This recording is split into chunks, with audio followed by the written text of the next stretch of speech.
लोग video games खेलते हैं, मोबाइल पे गेम्स में लगे रहते हैं, जिसमें वो मस्नूई किरदारों के साथ अपने आप को इंगेज किए होते हैं।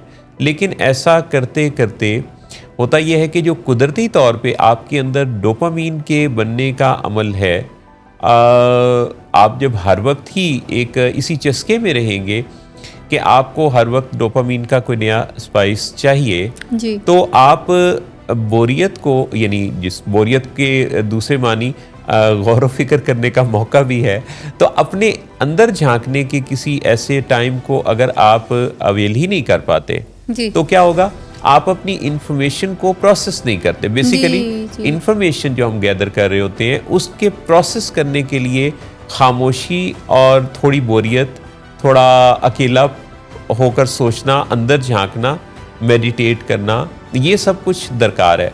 लेकिन अगर हम हर वक्त दिल बहलावे पर ही लगे रहेंगे, दिल बहलावे से यहाँ मुराद एंटरटेनमेंट है, जी। तो आजकल के बच्चों को तो फुर्सत ही नहीं है कि वो हर वक्त एंटरटेन होना चाहते हैं, और इंसान सबसे ज़्यादा फिक्रमंद हो रहा है कि कहीं वो बोर ना हो जाए।